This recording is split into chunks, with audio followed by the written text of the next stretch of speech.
Maayong hapon kaninyong tanan, maayong adlaw. Nalipay kog dako og dako ang ako yung kalipay nga kita makatuon gihapon sa pulong sa Ginoo. Kay mao kini ang suga sa atong kinabuhi. Sa kalisod sa atong kalibutan karon nga daghang kasamok, kita mohangyo, kita mosalig, mosandig sa atong Ginoong Hesukristo. Sa dili pa kita magsugod, atong hangyoon nga ang Ginoo, ang Espiritu Santo mao'y magauban kanato karon. Mag-ampo kita. Balaan nga Amahan, daghang salamat sa panahon nga kami makatuon sa imong balaang pulong. Ang imong pulong dili mawala, dili mahanaw, kundili sa hangtod ang imong pulong mao'y magauban kanamo, mao'y magatabang kanamo. Ginoo, ikaw ang among teacher karon. Hinaut pa unta nga imong abrihan ang among tagsa ka kasing-kasing. Hinaut pa unta nga ang imong gusto mo ay masunod sa among kinabuhi. Uban ni kami karon sa ngalan ni Hesukristo nga among manluluwas. Amen. Sa ako gisulti, ako gihapon kalipay nga kita makatuon sa pulong sa Ginoo. Og ang atong review karon, atong hinumduman nga si San Pablo sa iyang dako kaayong pagtuo, pagsalig sa atong Ginoong Hesukristo, iyang gihatag ang iyang kinabuhi sa sobra sa 10 ka tuig. Iyang dilakaw ang ubang mga syudad sa Efesos, sa Cyprus, didto sa Efeso, Corinto, Thessalonica, dito sa known Roman world, aron nga ang ngalan ni Jesus masabwag, aron nga ang mga tao mahibalo nga dili lang ang mga Hudiyo kundi ang mga Hintil, mga pagano, mahibalo sa kaluwasan, mahibalo sa gihimo ni Jesus didto sa Kalbaryo. Mao gyud tuyo nga ang mga tao makadungog sa kaluwasan aron sila mapasaylo sa ilang sala. So tungod ni ana sa pagbisita ni San Pablo didto sa Jerusalem, gidakop siya kay ngalan well known na nga siya nagsabwag sa pulong sa Ginoo. Ang kadaghanan sa mga Hudiyo dili motuo nga si Jesus ang Misaya, ang manluluwas. So gipreso siya.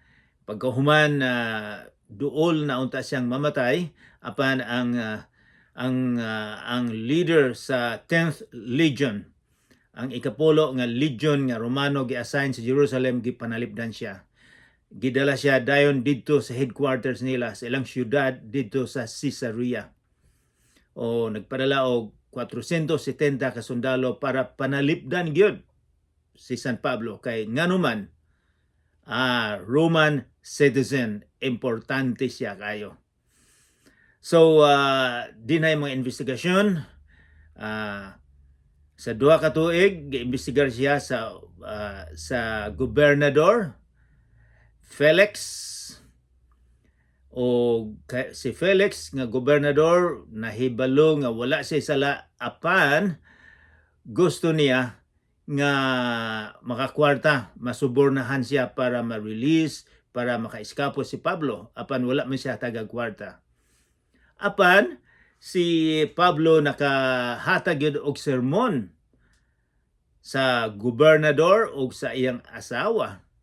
May tungod nga iyang giingnan nga ugma damlag, adunay dako kayong investigasyon sa mga maayo o sa dili maayo. Si Jesus gi-assign nga siya ang judge someday, nga kitang tanan mo atubang sa atong Ginoong Hesukristo. So kung sikat sila sa una, kung unsay ilang gihimo nga daghan sila kwarta o dako siya posisyon, apan mo atubang sila sa pinakahari sa hari kaayong tanan dinhi sa kalibutan, mao nga si Hesukristo. So nakasermon siya. And then Pagkahumag duha ka tuig, giislan si Governor Felix kay corrupt kaayo ug daghan siyang gipamatay, so giislan siya bag-o si Felix. So si Festo. So karon atong abrihan ang atong Bible sa sinulat ni Dr. Lucas sa mga buhat. Karon naa na kita sa kapitulo 25. So atong tanawon kung unsay nahitabo ni San Pablo paghuman nga napriso siya duha ka tuig, pagkahuman naay bag-ong gobernador. So guys, abrihan ninyo ang inyong Bible sa kapitulo 25.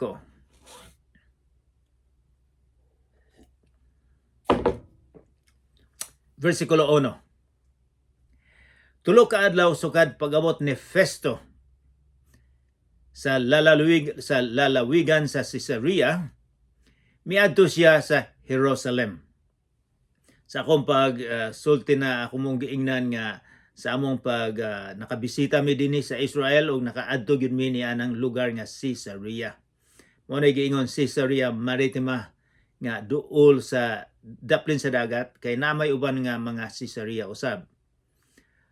Og tulo ka adlaw sukad sa pag-abot ni Festo sa lalawigan sa Caesarea, miadto siya sa Jerusalem.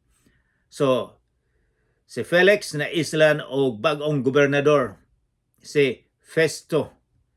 Si Festo bilang bagong gobernador, bibisita siya dito sa Jerusalem. Dito ang sentro, ang headquarters sa mga Hudiyo. Dito ang templo ug dito usab ang ilang headquarters sa mga army nila. Sa akong giingon 10th Legion. Ang ikanapulo ka legion nila nga sobra sa 10,000 ka sundalo dito na assign sa Jerusalem. Kay usay magulo ang Jerusalem, so dito iyang gibisita siguro ang komandante ug iya pong gibisita ang mga leader dito sa simbahan sa templo para maila-ila niya. Versikulo 2, dito ang mga kadagkuan sa mga pari ug ang mga namunuan sa mga Hudiyo mipasaka sa ilang sumbong batok kang Pablo. Gihangyo nila si Festo, paanhiya si Pablo sa Jerusalem. Gihimo nila kini aron ilang atangan si Pablo og patyon sa dalan. So dinhi atong makita ang mga relihiyosong mga tao nga nahibalo sila sa karaan nga tugon. Nahibol sila ni Moses, daghan silang mga balaw, dili sila muka og baboy, dili sa musimba sila sa Sabado, ug unsa pa na. Relihiyoso kaayo.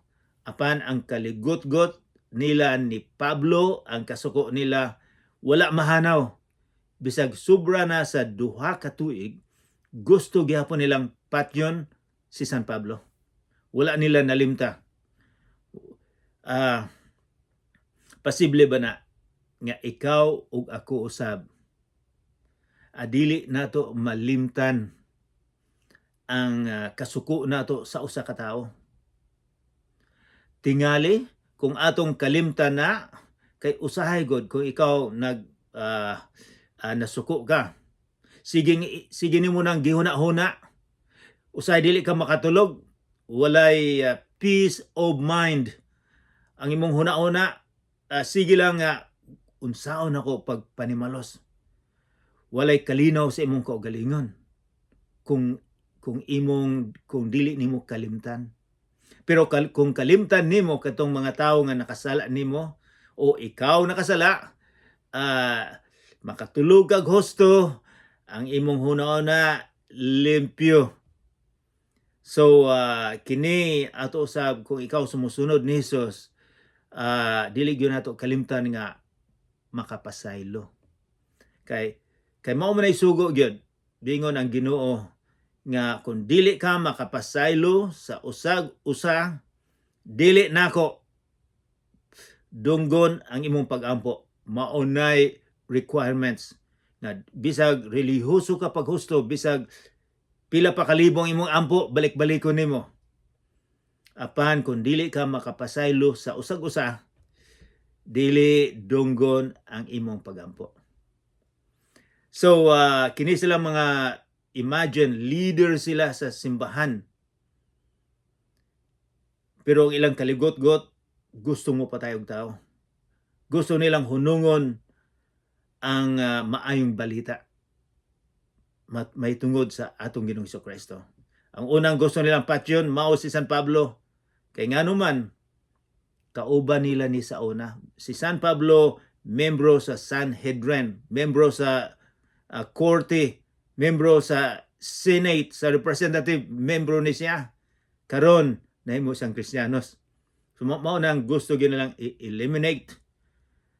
Maayo lang gani sa Pilipinas. Ang mga Kristohanon walay problema. Apan adunay party dito sa Africa, adunay party sa Libya, adunay party sa Saudi Arabia, dito sa Gulf countries, sa Iran, Iraq, Afghanistan. Ang mga Kristiyanos peligro kaayong kinabuhi. Kung magsulti ka mahitugon ni Jesus, magbantay ka. And then, so ilang gihangyo ang bagong gobernador nga ang investigasyon didto sa Jerusalem. Apan murag nahibalo ang gobernador nga aduna sila'y masama, maayong plano nga dili maayo.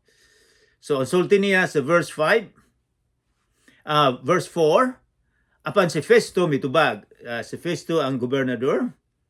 Si Pablo gibilanggo dito sa Caesarea ug sa dili madugay ako mismo mubalik dito. Busa, paubanakan ako sa Caesarea ang inyong mga pangulo o pagsaksi siyag sumbong kung ugaling may nabuhat mang kalapasan kini tawhana si Pablo. Verse 6. So ang bot nga pasabot nga ang investigasyon ang korte dili dinhi sa Jerusalem kundi dito sa Caesarea ang iyang headquarters sa pangulo niining gobernador. Verse 7. Sa pag-abot ni Pablo, just a minute, verse 6. Nagpabilin si Festo uban kanila og laing 8 o 10 ka adlaw ug unya miadto siya sa Caesarea. Sa pagkasunod adlaw, misugo siya nga paatubangon kaniya si Pablo didto sa hukmanan. Siguro mao ni una niyang pagkakita ni Pablo, ni San Pablo. So, iyang gipaatubang kay kanang mga delegado didto sa Jerusalem naa din ron. Verse 7, sa pag-abot ni Pablo, ang mga Hudiyo nga gikan sa Jerusalem mialirong kaniya og nagpasakag bugat nga mga sumbong bato kaniya nga wala gayud nila kapamatud-i. So niining versikulo 7 na ay gisulat ni Dr. Luke, ang writer ni ini si Dr. Lucas, na ipulong nga mingon siya bugat kayo ang sumbong nila pero wala kapamatud-i.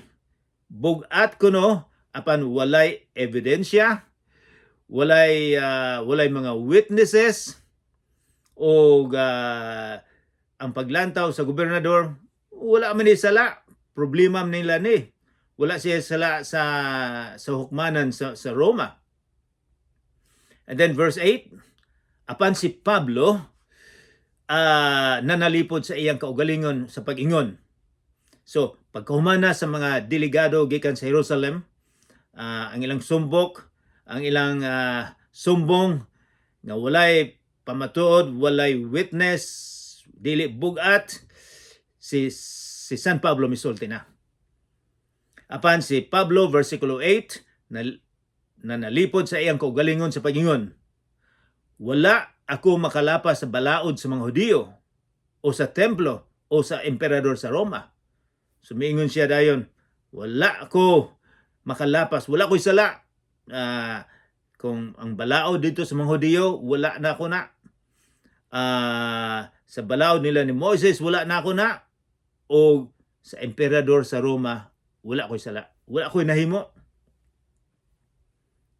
Verse 9, apan si Festo, ang gobernador buot magpahimatuod sa mga Hudiyo, I mean to say, utol na ko, apan si Festo buot magpahimuot sa mga Hudiyo. Busa gipangutana niya si Pablo, gusto ka bang muadto sa Jerusalem aron adto ka didto nako husaya?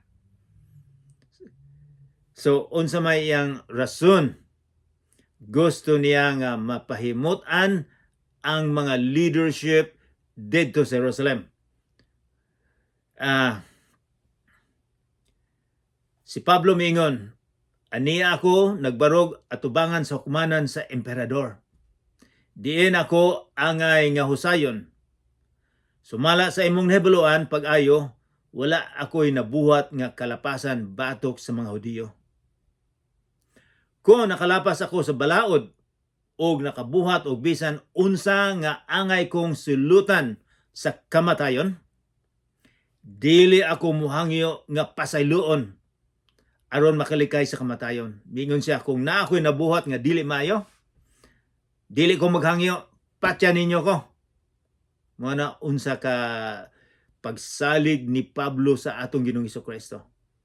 Kaya ang Ginoo gasad niya nga ikaw makaadto dito sa Roma o imo usab nga isabwag ang maayong balita. So mingon siya, dili ko mahadlok kung nagkasayop ko, patya ninyo ko. Dili ako muhangyo nga pasayloon aron makalikay sa kamatayon. Apan kung walay kamatuoran ang mga sumbong nga ilang gipasaka batok kanako, walay bisan kinsa nga makatugyan kanako ngadto kanila. Naghangyo ako nga isang-at ngadto sa emperador ang akong kaso. Niini usa ka bersikulo bugat ang gisulti ni Pablo. Miingon sa wala ko'y sala, dili ko mahadlok nga mamatay. Og miingon siya, ang ilang gipasaka walay laman, walay sulod. Og miingon siya, nay usa ka pulong giingon ni Pablo sa atubangan sa gobernador. Walay bisan kinsa nga makapatugyan kanako ngadto kanila. Buti pasabot, bisag ikaw gobernador, wala kay mahimo, dili mo itugyan ko didto sa Jerusalem. Then ang pulong niya diri nga importante kayo, mingon na siya, kini himo lang ni sa usa ka citizen sa Roma, kining linya ha. Mingon siya, naghangyo ako nga isang-at ngadto sa emperador ang akong kaso. Mingon siya, kanang kaso nako ang emperador sa Roma, si Nero, ang maminaw kanako. Walay makapugong kanako, didto ko gusto maimbestigar. Kini kung ikaw citizen sa Roma, mao ni imong katungod. Kung dili ka malipay sa hustisya sa inyong probinsya, sa inyong syudad, makaingon ka, muadto ka sa Roma, ang emperador sa Roma ang mag-judge nako, ang maghatag og hustisya.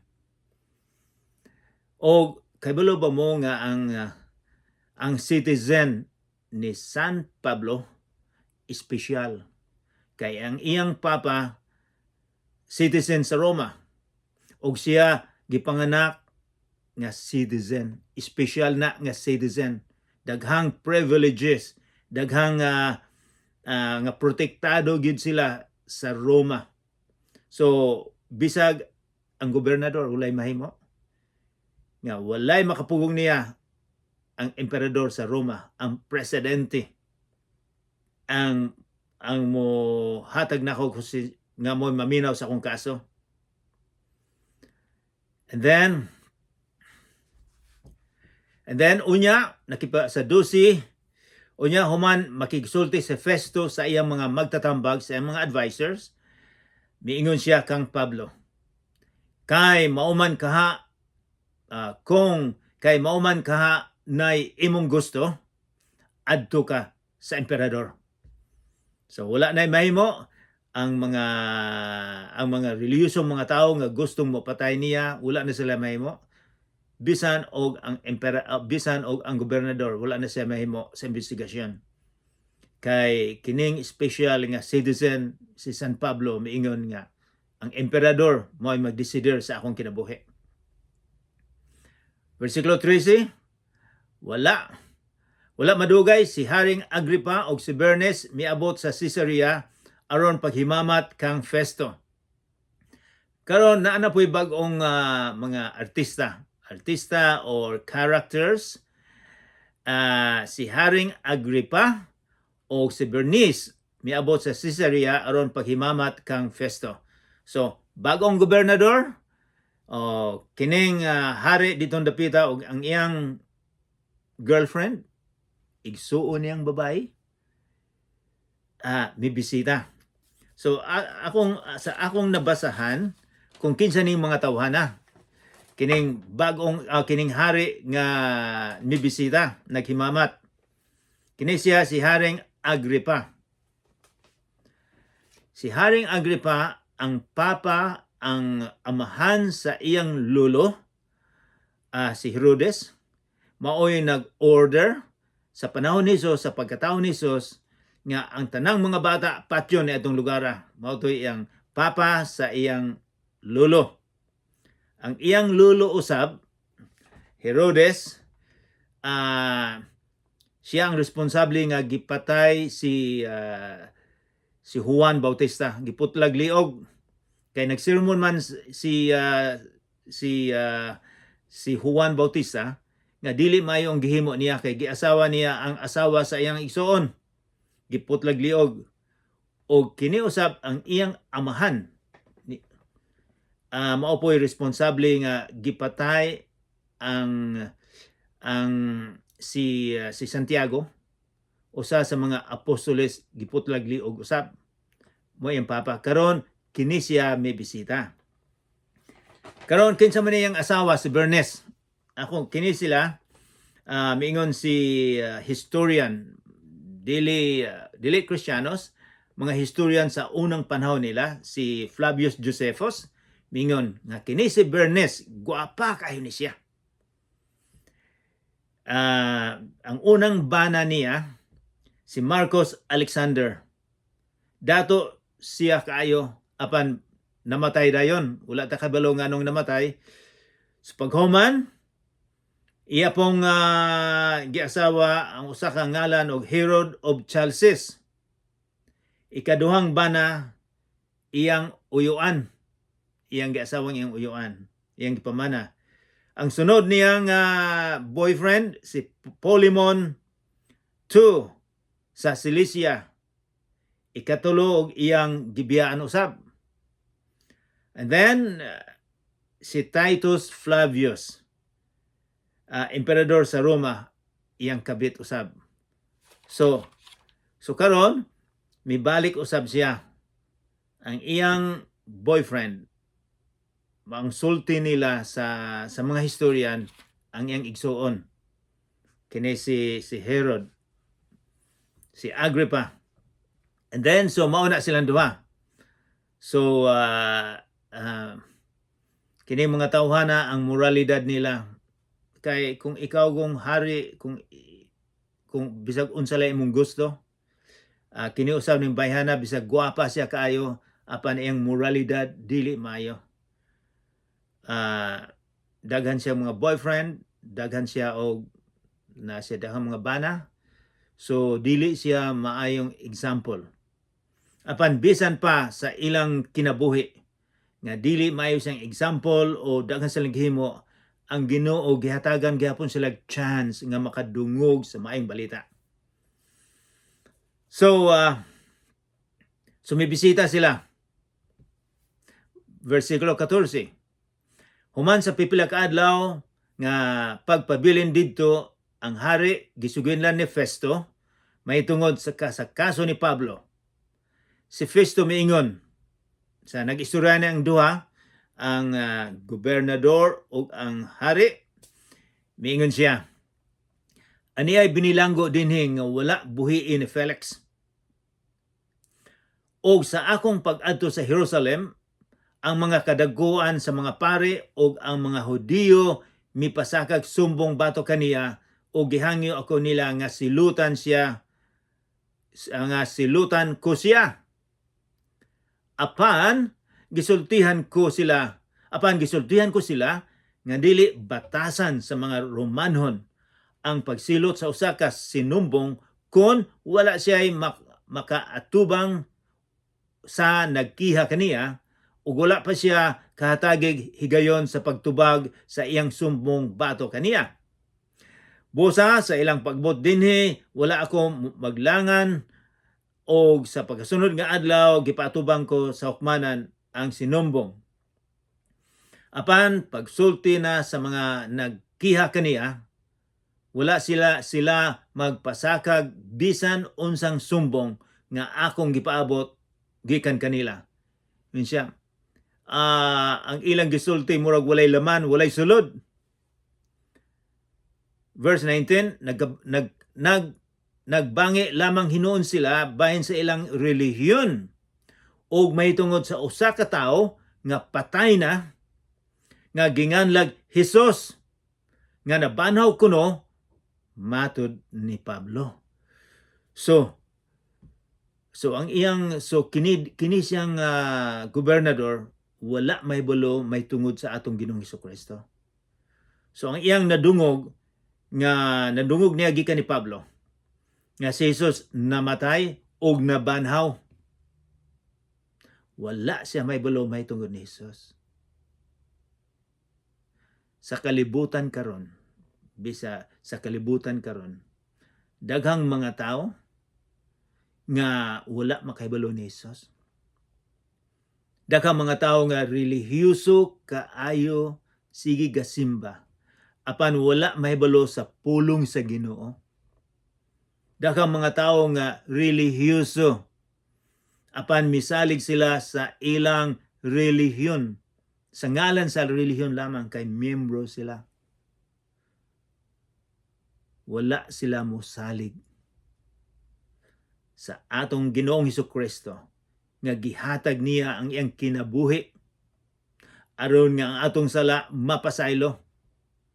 Nga sa dihang didto siya sa cross, iyang gipasaan ang atong sala o gibalhin ang iyang pagkamatarong, iyang gihatag nga na kanato kung ikaw ug ako mosalig. So tan-awon gyud nato. So kitang tanan kung kinsa katong nahibalo sa atong Ginoong Hesukristo, miingon si San Pedro nga kita ready gyud. Ready nga atong isulti ang atong Ginoong Hesukristo. Nga ready kita nga panalipdan ang atong pagtuo pagsalig ni Jesus. So bisag makaingon ka nga sila reliyoso apan daghang wala mahibalo sa pulong sa Ginoo sa gisulti ni Jesus. So dinhi atong mahibaw-an nga kita nga ikaw ug ako nga naa si Jesus sa imong kasing-kasing, ready kita sa pagsangyaw sa maayong balita.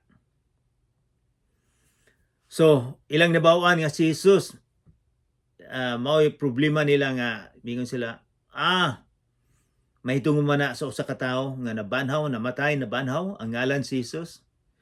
So, verse 20, o tungod kay wala ako mahibalo kung unsay akong buhaton ni ining kasuha, gipungutana ko si Pablo kung buot ba siya nga moadto sa Jerusalem aron adto Hosaya.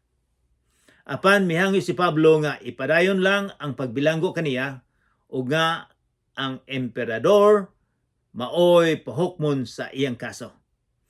Busa misugo ako nga presohon lang gihapon siya hangtod ikapadala ko siya ngadto sa emperador. So kini siya nebalo ba mo nga sa dihang si Felix ang gobernador sa Caesarea, 2 ka tuig siyang napreso si San Pablo. Karon usab 2 ka tuig nga mapreso si San Pablo.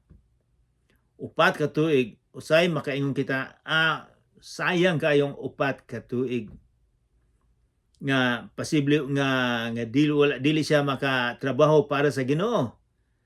Apan atong tanawon usab nga tingali kay si San Pablo pila ka tuig sobra sa 10 ka tuig nga nagsabwag sa maayong balita Maayo siguro nagpahulay pud siya, kay gikapoy siguro siya.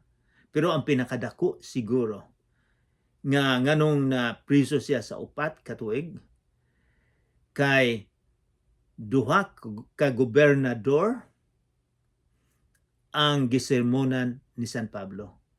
Duha ka gobernador ug ang ilang asawa iyang gitudluan sila may tungod sa atong Ginoong Hesukristo. Talag saray mga tawo nga moingon ana.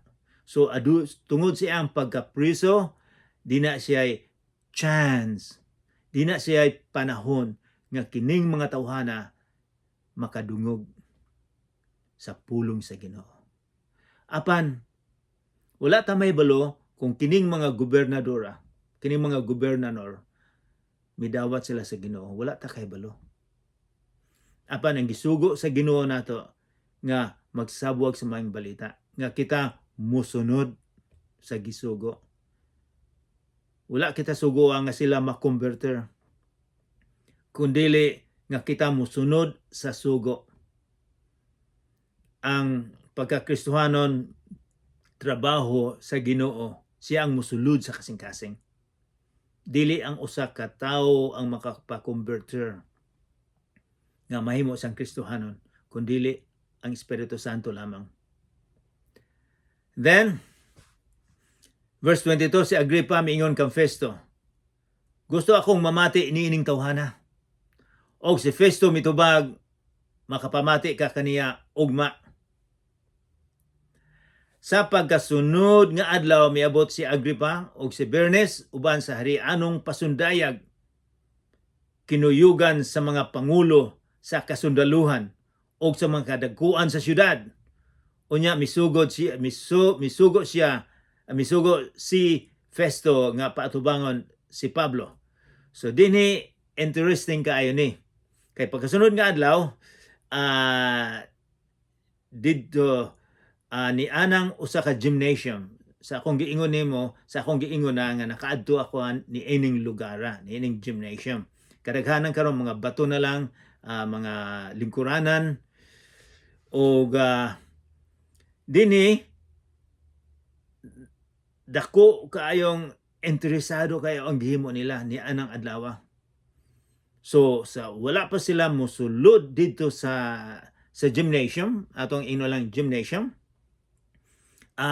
dinha siguro yung mga trumpeta, dinha yung mga drums, kay ang mga sundalo di na man pod nagparade siguro mga sundalo sa ilang bangkaw, sa ilang mga pana, nagtuyok sila dito, and then pagkahuman misulod, posible siguro misunod ang hari o gobernador og milingkod sila, mga sinina nila guwapo gisidlak-sidlak. So ang mga kadagkuan sa syudad didto usab sa gymnasium, maminaw sila kung unsay himuon sa investigasyon. And then gipatawag nila si Pablo. Si Pablo atubangan sa mga tawo nga sikat. Kabalo ba mo dinay gasulat may tungod ni Pablo kung si Pablo unsa man na siya, gwapo ba na siya o taas ba, puti ba, wala. Ang nahibawa nato may tungod ni Pablo nga siya upaw, walay buhok, ang iyang ilong murag parot, og ang iyang tiil bow-legged, maglakaw ni siya lain kaayo, kay dili na diretso ang iyang tiil, pare nako. So siguro pagsulod niya mga tao na tingala kinsa maning tawhana nga atubangan ining mga sikat sa syudad. Sa ilang paglantaw, kining mga gobernador, kining hari, silang sikat. Paglantaw sa Ginoo, si Pablo. Karon, bisag tan-aw na to ang mga tao karon. Usahay mo daig man kita, nga wow, gwapong sinina. Wow, gwapong sakyanan. Wow, maayo ang iyang buhok or tanan or puti. taas, muday kita nila. Apan ang Ginoo ang lantawon ang kasing-kasing. So ang lantawon si Ginoo nga muday siya katong kasing-kasing nga gaalagad sa Ginoo. Kasing-kasing nga malumo, humbleness, mapasayloon, maampuon. Sa tanaw si Ginoo mo na yung mga sikat. So, and then, verse 24, miingon na sa ang tanan, dito na si Pablo, dito, sinina niya siguro, dili guwapo, dito na ang gobernador, presidente, o kung kinsa pa to, sikat sa lungsod, karon misulti na ang gobernador. Si Festo miingon, Hari Agrippa, kamong tanan nga ania dinhi, dili ko mahibalong mo diskurso. Siguro kining gobernador maayong mo diskurso. Wala ko kabalog unsalan siguro Hari Agrippa. Iyang gilantaw ang hari nga bisita niya. Kamong tanan nga ania dinhi. Ania kining tawhana nga gipasakaag mga sumbong sa tanang mga Hudiyo dinhi sa Jerusalem. Maoy ilang singgit nga siya angay nga patyon. Apan wala ako'y nakita nga may nabuhat siya nga angay silutan sa kamatayon. O kay mihangyo man siya nga isangat ngadto sa emperador ang iyang kaso, mihukom ako nga ipadala siya ngadto kaniya.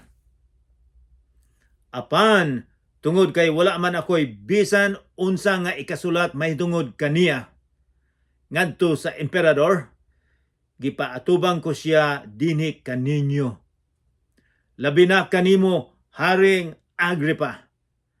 Aron tapos mausisa ang iyang kaso, aduna na ako'y ikasulat. Kay daw dili makatarunganon. Kay daw dili makatarunganon. Alang kanako ang pagpadalag binilanggo sa walay pagtino sa mga sumbong nga gipasaka batok kaniya. Mao siguro na ang iyang speech, ang iyang kay kini sila mga maayo ni silang musulti. Insya kining tawhana gustong patyon o wala ko'y nakita nga sala. Wala ko'y kung ako ni siyang ipadala dito sa Roma, makaulaw kaayo nga wala ko'y kaso. Walay kaso siya, walay bukat nga kaso, wala ko'y ikasulat, unsa may akong isulat may tungod kaniya. Siguro makaingon ng emperador, you are crazy. Nabuang na baka nagpadala kag priso, walay kaso. So mingon siya, karon mao ni sitwasyon nga among imbestigahon siya nga unsay ikasulat namo didto sa Roma. So dinhi natapos ang atong Bible study. Atong sundon sa sunod semana unsa may mahitabo. So maminaw ta sa sunod semana unsa may mahitabo ni San Pablo. Dinhi natapos ang kapitulo 25. So interesting kaayo ang kinabuhi ni San Pablo nga mao'y nagsabwag sa pulong sa Ginoo. Kung wala siya dili makaadto sa Espanya, dili makaadto sa Amerika, dili makana sa Pilipinas ang pulong sa Ginoo. So atong tapuson sa atong pag-ampo karon. Amahan namong langit nun, daghang salamat ni Dr. Luke nga mo'y gasulat ni ining among gibasa karon. Ginoo kining tanan dili lamang ni galing ni Dr. Lucas, apan kini imong giyahan, guided. Ikaw gyud ang author, ang nagsulat ni ini. Ginoo, hinaot pa ta nga kami motuo mosalig na kanimo nga ikaw nagpakamatay alang kanamo. Ginoo, pasaylo sab kami sa among mga kasalanan. Lord, tudlo kami nga makapasaylo kami sa usag-usa kanamo. mga tao nga dili namo malimtan sa ilang gibuhat. Ginoo, tabanga kami, wala kami mahimo, dili namo na kaya, ikaw Ginoo ang makatabang kanamo. Sa ngalan ni Jesu Kristo nga among manluluwas. Amen.